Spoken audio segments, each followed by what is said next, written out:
Hello everybody, this is Legolas from Team Orion bringing you another 1 versus 1. Oh, that was kind of fun. Those two probes overshot the mineral line right off the bat. I am going to be bringing you game number 2, the best of 3 series between Tom Nov, our Protoss player, and EdwardCullen, our Vampire Zerg, spawning up here on the top right hand side.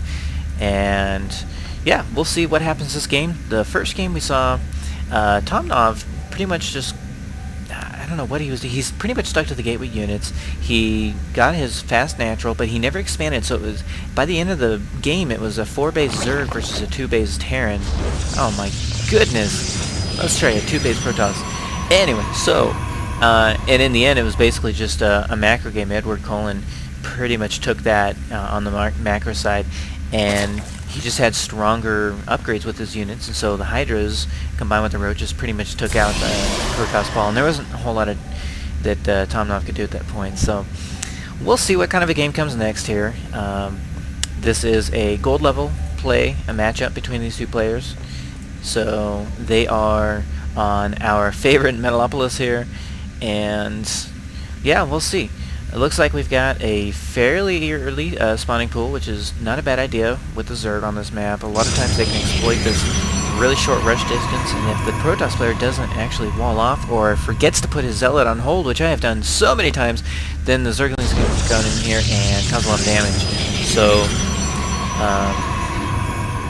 yeah, well, let's see if that's what he decides to do. Looks like he's got his gas on the way, along with his pool, so I wouldn't be surprised if he's seeing some metabolic boost to see some fast speedlings. But right now we just have this probe coming up here, just checking out kind of what's going on. He's going to see the timing of this pool here. He's going to see that it's already done, and he's going to know, okay, well, I guess I better make sure I'm prepared for this. So he is, looks like Tom Nov is pretty much just opening up standard with, he's going to wall in here, setting up a Cyber Core right there, and hopefully getting his Zealot out. Yep, getting his Zealot on the way. And let's see what we have here for EdwardCullen.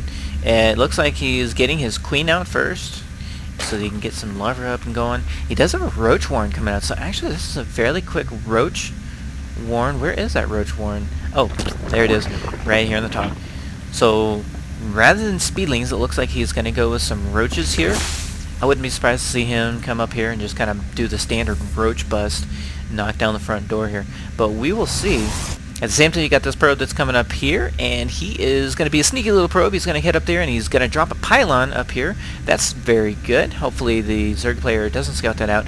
Right now he's just got his Overlord sitting up here, so he's not going to spot this out right away. So it looks like we do have a proxy pylon going on the top right-hand side. Actually, that is the top left-hand side, ladies and gentlemen.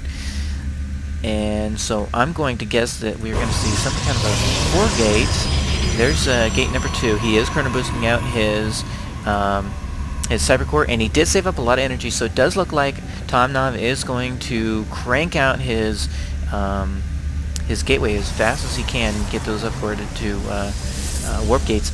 So there is gate number 3. We're going to see gate number 4 coming up. I don't know. We still have only 100 minerals, so we will see what happens. So at the same time, though, we've got a lot of Roaches coming, and it's going to be important. He should, hopefully, yeah, he's got a sentry coming out, so that'll be good. He can block off the sentry, or block off the ramp for a little bit of time anyway. So, yeah, there is our 4th gateway. He is not chrono boosting out his Cybernetics Core. That would probably be a very good idea for him to start doing that, because he's got a bunch of Roaches that are going to come bust down his door. So, I bet as soon as you see those Roaches, you're going to see this thing light up.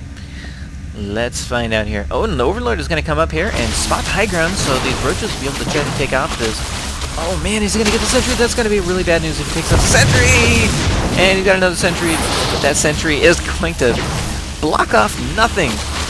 So these Roaches are basically going to come in here and own that Zealot. Who's just going to stand there and take it. So 2 Stalkers and Sentry versus 6 Roaches, 7 Roaches. Not going to fare bode well. I have a feeling we're going to see a quick win by our Vampire Zerg man here. Unless he micros these Stalkers perfectly, which it does not look like he's doing. We'll see. 3 Stalkers versus 4 Roaches. He may be able to pull this out, actually.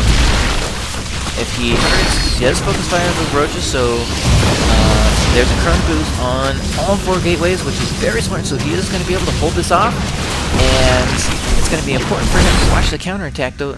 At least it's going to be important for EdwardCullen to watch the counterattack. He is going to come down here with some very, very, very late reinforcements, and unfortunately, 4 roaches versus 3 stalkers and 2 zealots.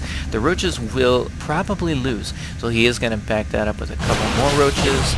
And these roaches are going to not be in a very good position because these zealots are coming from behind, and they're going to start stabbing these roaches in the back. At the meantime, we've got more stalkers warping in, and slowly we got some reinforcements coming down in pairs for our vampire Zerg. But at the same time, we do have these proxy pylons that are sitting up here.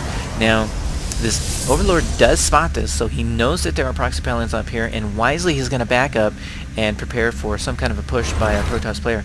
So at the same time, though, a Protoss player, it doesn't look like he's making any units right now, but he's got a pretty decent force right now. I think right now he's just going to save up some minerals. And yeah, he's going to warp in a couple stalkers up here, take out an Overlord, maybe draw some roaches up here, but at the same time he's got his army down here. So yeah, this is going to be a good position for a Protoss player to be in. This is just so typical of this map, though. So it's just going to come down to who is going to have the best positioning and the best marksman. It looks like all these stalkers here are going to easily take out these roaches. And sure enough, all at the same time here, our third player has chosen to try to expand.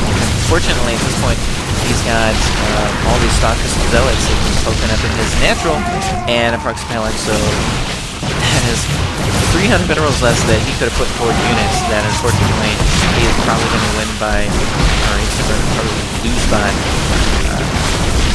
quite a bit. So I'm going to guess we're going to see a GG here. He's just sending in his overlords off for some sacrificial. I don't know why he's sacrificing them in here, but it's definitely dropped falling down. And we're going to see a GG pretty soon from our vampire Zerg, I imagine. Right now, Protoss players aren't doing anything really to follow up except just streak of units, which is just fine. He can easily take out these roaches. These roaches are just kind of sitting here. And EdwardCullen leaves without the GG. I bet he's probably facepalming himself because that was a failed roach rush. And our Protoss player reacted actually very well. He was just barely able to get these warp gates up in time. What these stalkers could have done, or those roaches could have done, is they could have taken out the pylons here. They could have probably sacrificed themselves. It would have set EdwardCullen back just a little bit, but unfortunately, he did not choose to do that. He decided to stick around here on the low ground and try to take something out from up here, which, yeah, didn't quite work. He should have just brought his roaches right around here and started busting the door right away. Even maybe try to take out the Cybercore, but more importantly, he probably should have just taken out this pylon. It would have stopped the warp gate tech from coming up. So that is it. It looks like it is going to be a 1-on-1 with 1 game to go, and we will see who takes this one. Good night, and we will see you. We're not going to call it night yet, but we will see you in a few more minutes. Bye.